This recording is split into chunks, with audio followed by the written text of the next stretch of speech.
Hola a todos, ¿qué tal están? Eh, pues continuando con nuestro curso de estructuras algebraicas, recuerden que nos habíamos quedado hablando en los últimos cursos en las últimas sesiones sobre estas coclases y luego sobre estos productos externos que eran básicamente productos cartesianos, ¿verdad?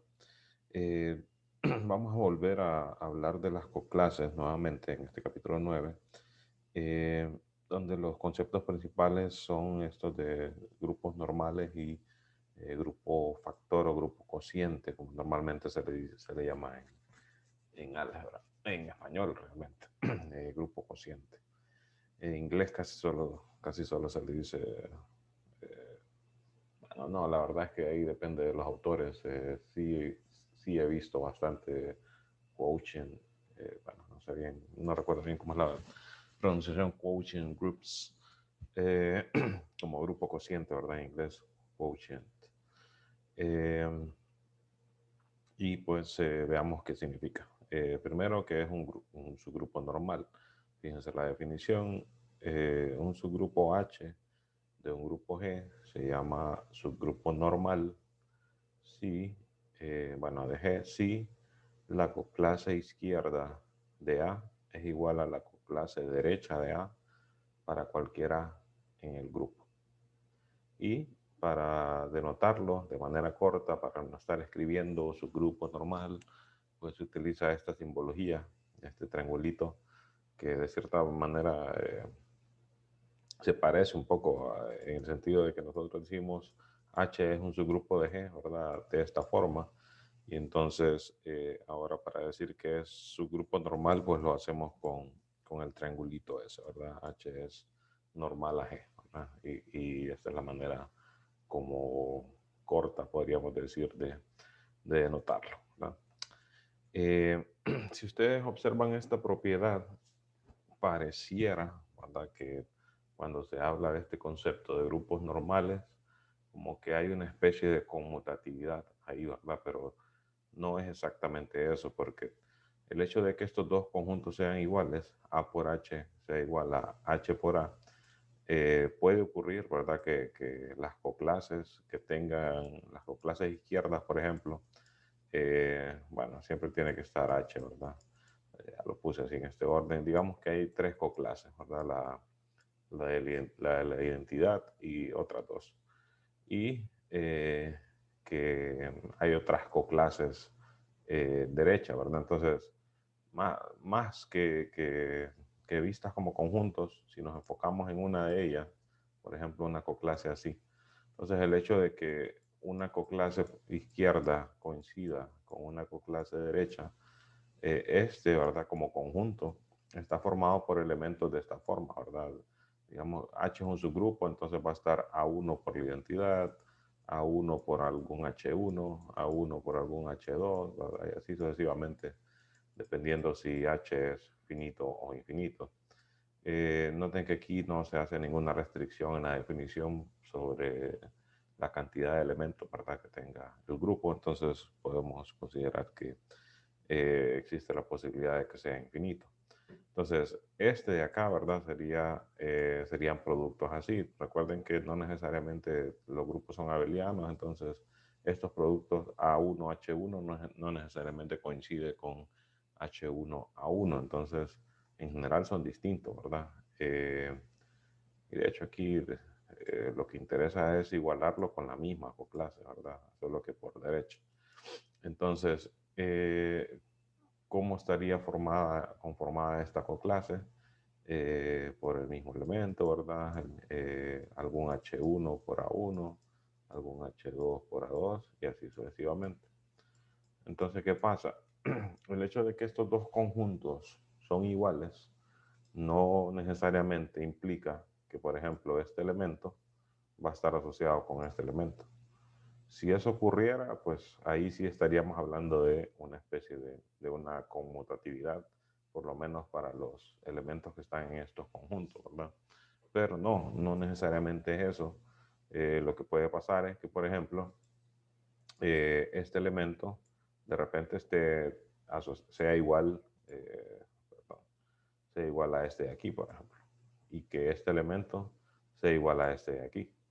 Y recuerden que como es una igualdad de conjuntos, lo único que ocupamos es que pues tengan los mismos elementos, ¿verdad? Pero no necesariamente que haya algún tipo de conmutatividad ahí.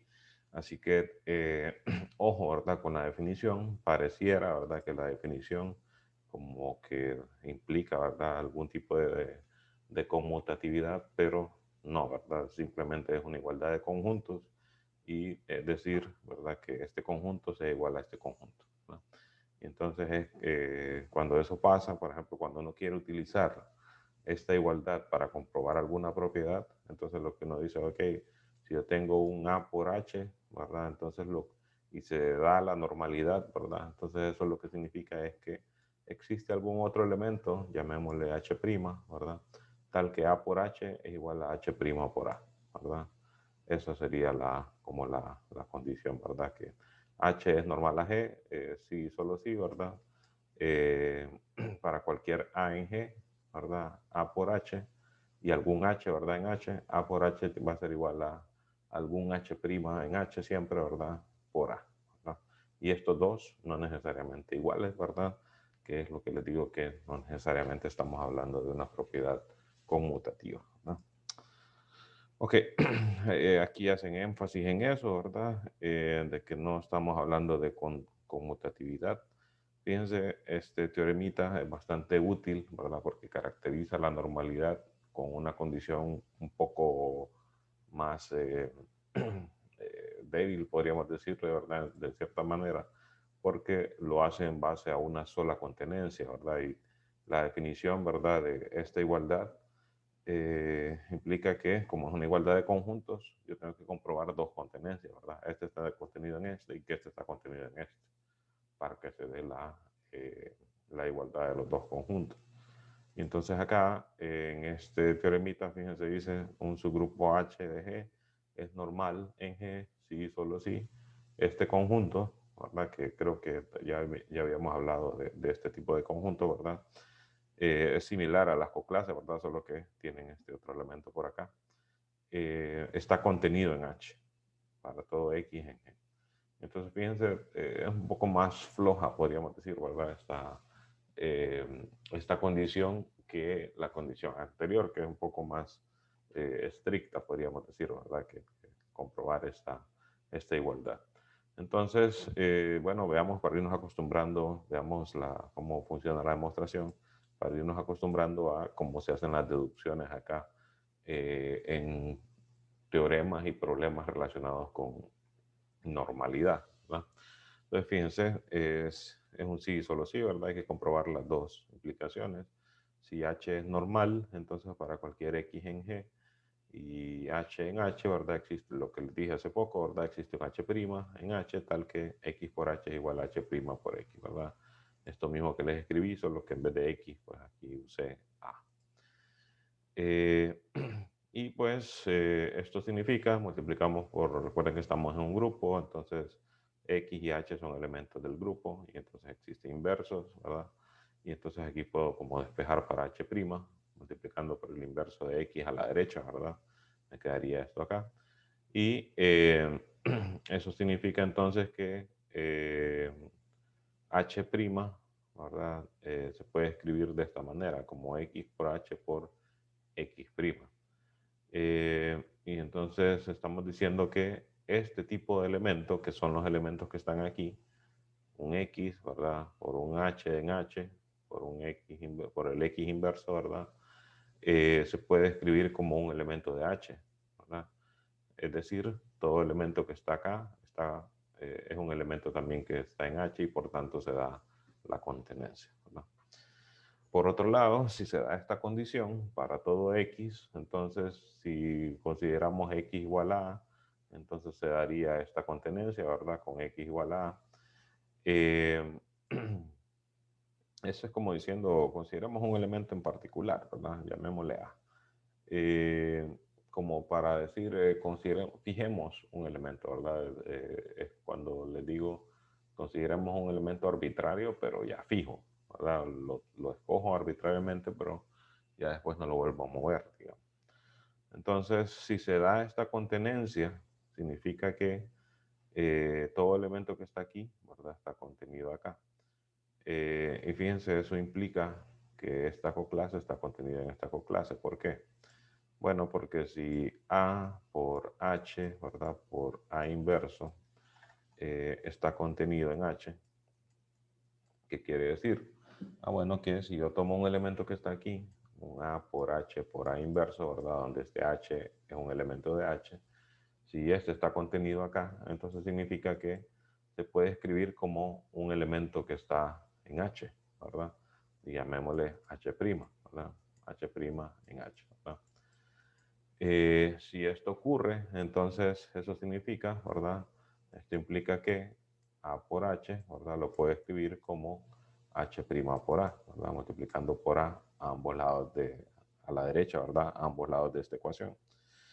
Y esto entonces significa que todo elemento, ¿verdad? Porque este H es arbitrario aquí. Y el H' pues es alguno que está en H, ¿verdad? Entonces que cualquier elemento que está en la coclase izquierda de A, ¿verdad? Con respecto a H, está contenido, ¿verdad? O sea, se puede escribir como un elemento que está en la coclase derecha de A, ¿verdad? Entonces, la coclase por izquierda de A con respecto a H está contenida en la respectiva por la izquierda, está contenida en la que está por la derecha, ¿verdad? Y por otro lado, si repetimos lo mismo, pero con en vez de X, A inversa, entonces como que se intercambia un poco el papel, me queda el inverso de A por la izquierda, aquí me queda A, ¿verdad? Y entonces hacemos este mismo tipo de argumento para ver que se da la otra contenencia y por tanto las clases son iguales, que es la definición de ser subgrupo normal, ¿verdad? Entonces, noten que este argumento, ¿verdad? Esta alternativa, definición alternativa, podríamos llamarle, ¿verdad? Porque es un sí solo sí, está más como accesible, ¿verdad? De trabajar que la definición, ¿verdad? Porque, como les decía, en la definición, como hay que comprobar una igualdad de conjuntos, pues hay que comprobar dos contenencias. Y aquí solo hay que chequear una, ¿verdad? Ok, veamos algunos ejemplos. Noten que esta condición, si la vemos más como en la definición, no tiene mucho chiste para grupos abelianos, ¿verdad? Porque de hecho no ocupo aquí considerar H y H', sino que el mismo H me funciona, ¿verdad? Para decir que se cumple esta igualdad de coclase. Es decir, estos grupos normales, o más bien en un grupo que es abeliano, todo su grupo es normal, porque esta condición trivialmente se va a cumplir, ¿verdad? Entonces, este concepto tiene como más chiste cuando estamos trabajando en grupos no abelianos. Noten que ya nos ha pasado eso, ¿verdad? Que algunos otros conceptos que trabajamos en los capítulos anteriores, en caso de que estuviéramos en un grupo abeliano, ya no tenía como que mucho chiste, ¿verdad? Así que nos interesa más considerar ejemplos, ¿verdad? Que sean no abelianos, aunque ojo, para lo que vamos, que es hablar de esos grupos cocientes que les decía, ahí sí incluso tienen su importancia para casos de grupos abelianos, ¿no? Pero bueno, veamos los ejemplos que nos muestra acá entonces el libro. Fíjense todo, bueno, empiezan diciendo eso. Todo subgrupo de un grupo abeliano es normal, ¿verdad? Porque el mismo H me hace el trabajo que necesito, ¿verdad? El centro de un grupo siempre es normal. ¿Por qué? Porque el centro, recuerden que estaba formado por los elementos del grupo que conmutan con todos los demás. Entonces, si eso ocurre, o sea, aquí el H, ¿verdad? El subgrupo sería el centro. Y entonces, como los elementos del centro conmutan con todos los demás, pues entonces automáticamente se cumple esto también, ¿verdad? Y se da entonces la normalidad. Noten los siguientes ejemplos. Son ejemplos en grupos no abelianos, ¿verdad? Fíjense, el grupo alternante AN de permutaciones pares es un subgrupo normal de SN. Y lo que nos dan aquí no es una demostración, sino que nos dan un ejemplo, dicen. De hecho, seguramente entonces está como ejercicio, ¿verdad? comprobar que en efecto el grupo alternante es un subgrupo normal de SN. Fíjense, dice, notemos que esta permutación está en SN y esta permutación es par, ¿verdad? La descomponemos como 1, 3 y 1, 2, ¿verdad? Eh, y entonces cuando hacemos el producto, la composición de los dos, pues este es un ejemplo para ver que no es abeliano, ¿verdad? Pero se puede escribir, eso sí, eh, se da esta igualdad más bien, ¿verdad? Eh, y entonces acá noten que no se está dando una conmutatividad, sino que estamos diciendo esta permutación que está Sn por esta permutación que está en An se puede reescribir como esta otra permutación que también está en An, ¿verdad? Es una permutación par por la misma que tenía originalmente. O sea que de cierta forma esta como que me sirve para conmutar este elemento, ¿verdad? Pero no es una conmutatividad como tal, ¿verdad? Como es la definición de la propiedad conmutativa, sino es como que una especie de conmutatividad un poco más relajada, podríamos decirlo, ¿verdad? Ok, entonces aquí tenemos un ejemplo, ¿verdad? En el cual vemos que no se requiere conmutatividad, sino decir, ok, ¿será que existe otro elemento en el subgrupo con el que estamos trabajando de tal manera que el que me interesa, ¿verdad? Lo puedo cambiar de posición, ¿verdad? Aunque no necesariamente el que me quede aquí sea este mismo, ¿verdad? Más o menos por ahí entonces es que va la cosa, ¿verdad? Como les digo, pues aquí solo nos dan esto como ejemplo. Seguramente debe estar o ha de estar eh, este, como ejercicio, ¿verdad? Para intentar comprobar eh, que de verdad es un subgrupo normal. Déjenme ver. Bueno, otro caso, fíjense, en DN, si consideramos los subgrupos, dice que solo están formados por rotaciones, esos son normales. Eso porque las permutaciones, las rotaciones en este grupo, más bien, si no me equivoco, pues conmutan, ¿verdad? Con todos los elementos, o sea que son parte del centro de DN, o sea que sería como una consecuencia de este ejemplo 2, ¿verdad? Para cualquier rotación R y cualquier reflexión, se cumple esta propiedad. Ah, no, entonces fíjense que no necesariamente es que está en el centro, sino que se puede reescribir de esta manera, de modo que tengo una reflexión por la rotación escrita como en el orden inverso, ¿verdad? Solo que ya no necesariamente es la misma, ¿verdad? Porque sí hay algunas rotaciones que el inverso es el mismo, ¿verdad? Como R180 en el caso del cuadrado, ¿verdad? En el caso de D4, ¿verdad? Eh, pero pues en general no, ¿verdad? R90, el inverso es R270. ¿No? Ok, así que tenemos otro caso entonces interesante, ¿verdad? De un grupo no abeliano en el cual pues vemos que la normalidad como que sí tiene un papel o, pues no es tan trivial decir cuáles subgrupos de un grupo son los que son normales, ¿verdad? Ok, continuamos con los ejemplos. Fíjense, dice, este ejemplo nos sirve para ver que a través de un subgrupo normal, perdón, se pueden crear nuevos subgrupos. Fíjense, CH, un subgrupo normal, de un grupo G, y K, cualquier subgrupo. Entonces HK, que noten que este conjunto ya lo habíamos trabajado anteriormente, ¿verdad? Cuando estuvimos hablando de coclases, ¿verdad? Especialmente. O sí, de coclases y el teorema de Lagrange, ¿verdad? En esta parte fue donde se trabajó. Y dijimos, este conjunto en general no es un subgrupo. Y aquí estamos diciendo, pero si H es normal, esto sí va a ser un subgrupo. Veamos. La identidad es un elemento de HK. Bueno, eso es un requisito, ¿verdad? Para cualquier A, elemento de aquí, ¿verdad? Y otro elemento de aquí, ¿verdad?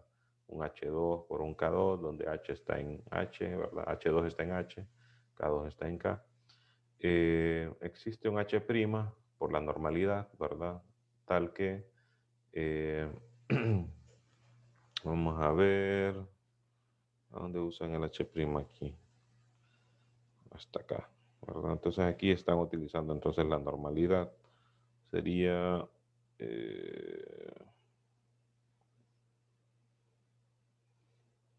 ok, fíjense aquí. A por B inversa, aquí se lo están sustituyendo, ¿verdad? Este es A, este es B. El inverso de B, pues recuerden que se intercambia, ¿verdad? Sería K2 inverso por H2 inverso. Son estos de aquí. Estos dos, K1 por el inverso de K2, forman otro elemento de K, ¿verdad? Porque K es un subgrupo, ¿verdad? Entonces existe el inverso y el producto de un elemento por otro elemento de K es otro elemento de K por la cerradura. Entonces aquí tengo un elemento de K por un elemento de H. Recuerden que H aquí también es un subgrupo, solo que es normal también, ¿verdad? Ah, ok, entonces tengo un elemento de K por un elemento de H por la normalidad. Puedo como que hacer entre comillas, ¿verdad? Esa como conmutatividad, pero no necesariamente con este el mismo elemento de H, sino con algún otro que es el que llaman aquí H'. Entonces, este como que lo muevo aquí, pero no es el mismo, ¿verdad? Es otro en general. Podría ser el mismo, pero en general no, ¿verdad? Entonces le llamamos H'. Y estos elementos de K, ¿verdad? O este elemento de K, pues se pone aquí a la derecha, ¿verdad? Entonces, este es un elemento de H porque H1 está en H, H' está en H, cerradura, este está en H, K1 está en H, ¿verdad? K2 inverso también está en H. Y entonces este es otro elemento de H, de K, perdón. Y todos estos K, ¿verdad? En K, que estaba diciendo en H. Entonces, este es un elemento de H, este es un elemento de K. Por tanto, estamos concluyendo de que A por B inverso es un elemento de H por un elemento de K. Ah, o sea que es uno de estos. Y ese era uno de los tests que teníamos para su grupo, ¿verdad? Que A por el inverso de B fuera un elemento del conjunto, ¿verdad? Cuando A y B son elementos. Así que es cierto, ¿verdad? Cuando H es un subgrupo normal, se cumple, ¿verdad? Que este conjunto que habíamos estudiado anteriormente sí se vuelve un subgrupo. O sea que sí existe la posibilidad de verdad de que este sea un subgrupo, ¿no? Fíjense que un montón de ejemplos hay porque pues este concepto realmente es bastante importante y es importante comprenderlo bien para poder comprender el otro ejemplo, el otro concepto, perdón, importante del capítulo, que es esto de los grupos cocientes o grupos factores, como le llaman acá. Eh, Fíjense, dice, sea cuidadoso, dicen, no asumir de que para cualquier par de grupos H y K, HK va a ser un subgrupo, ¿verdad? Y aquí me llaman, me mandan a ver un ejemplo, ¿verdad? Seguramente de que eso no necesariamente ocurre, ¿no? Combinando, dice, los ejemplos 4 y 5, formamos un subgrupo no abeliano de 8 de orden 8. O sea, combinando estos dos resultados. Como para ilustrar, ¿verdad? Una, que si uno tiene un subgrupo normal, uno puede generar, ¿verdad? Otro subgrupo. Y recuerden que hemos visto que de cierta manera es como que un problema interesante en esto de la teoría de grupos, saber cuáles son todos los subgrupos del grupo que uno está trabajando, ¿verdad? Porque con eso uno puede decir, ah, entonces es isomorfo a tal otro, ¿verdad? Porque tiene los mismos subgrupos, por ejemplo, ¿verdad? O la misma cantidad de grupos de tal orden, por ejemplo, ¿verdad? Ah, bueno, entonces aquí lo hacen con D8. Fíjense, en D8 dice considere estas permutaciones, estas rotaciones, perdón, realmente en D8 habrían más, ¿verdad? Porque recuerden que en D4 sí solo eran estas, pero en D8 pues seguiríamos, ¿verdad? Porque sería trabajar con un octágono y entonces hay no solo 4 rotaciones, sino habrían 8, ¿verdad?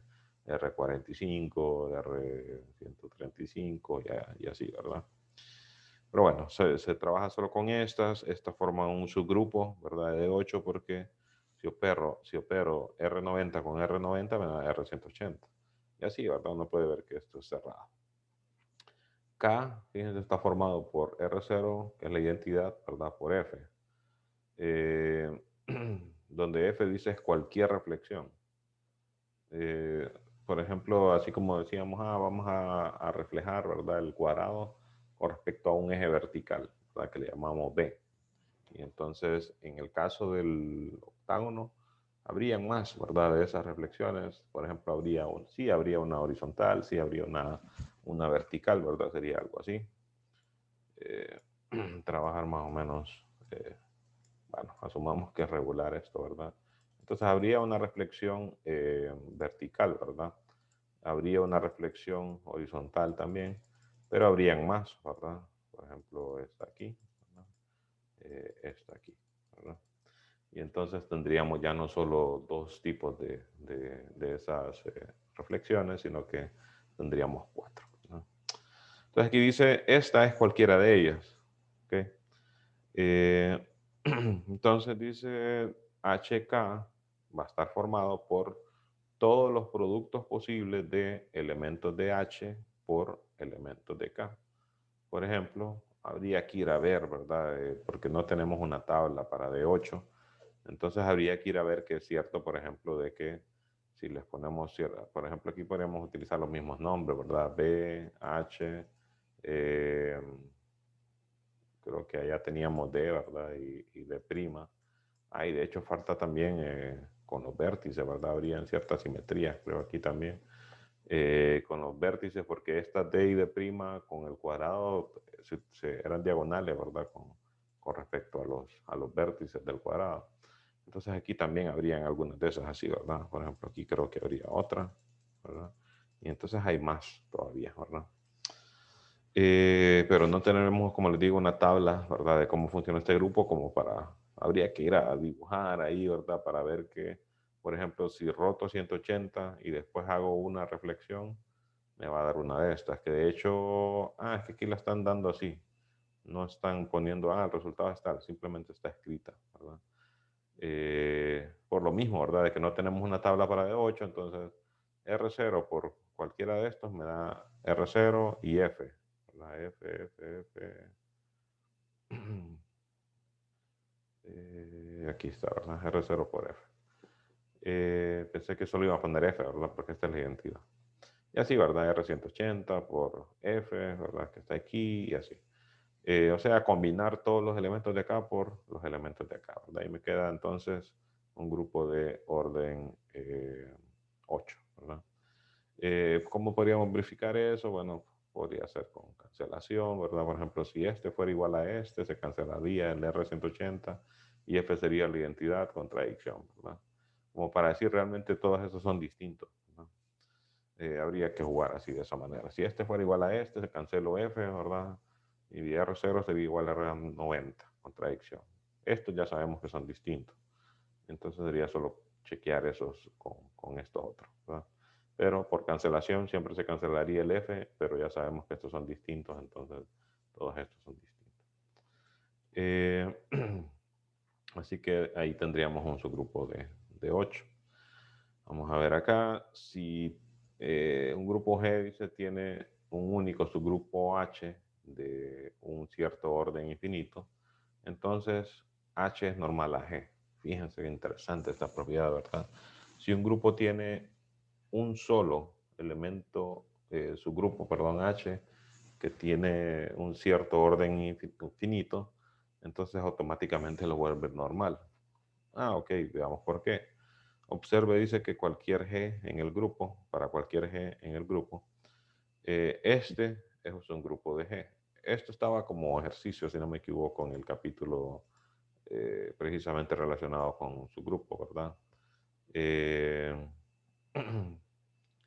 Era este aquí, ¿verdad? Capítulo 3. Verificar que esto siempre es un subgrupo de G cuando H es un subgrupo de G. Si este es un subgrupo de G y además, ¿verdad? La cantidad de elementos que tiene es igual a la cantidad de elementos de G. Vamos a ver.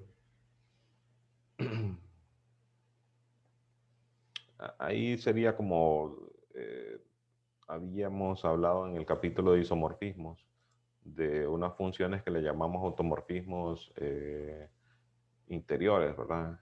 el grupo aquel IN de G, ¿verdad? Que le llamamos así, automorfismos interiores de G. Y entonces esos eran precisamente como de esa forma, ¿verdad?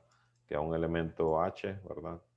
Le asociaban este otro elemento de acá. Y entonces esto se vio ahí que eran isomorfismos, ¿verdad? Entonces, entre este conjunto y este conjunto hay una biyección, por tanto tienen la misma cantidad de elementos, ¿verdad? Y entonces, si como este también es un subgrupo, pero aquí por hipótesis solo hay uno, ¿verdad? De esa cantidad, entonces tiene que ser normal, ¿verdad? Porque estaríamos diciendo que H es igual a este, ¿verdad? Que es más, de hecho, de lo que se pide para poder decir que es normal, ¿no? Ok, tenemos otro par de ejemplos con grupos de matrices y este con grupos de permutaciones. El subgrupo SL, el especial, ¿verdad? Lineal especial, es un subgrupo normal del general lineal. Para ver eso, dice, se chequea con el grupo, con el test, ¿verdad? Del teorema, que es chequear esta contenencia, ¿verdad? Entonces dice, consideremos un elemento del grupo general lineal y H un elemento del especial, ¿verdad? O sea, H es una matriz de 2 por 2 con determinante 1, ¿no? Note que dice el determinante de X por H por X inversa, por la propiedad del determinante, puede escribir así. Estos son números reales, entonces aquí ya podemos conmutar, ¿verdad? Entonces me queda determinante de X por determinante de X inversa, perdón, por el recíproco del determinante, y pues todo esto se va a hacer 1 porque el determinante de H también es 1, ¿verdad?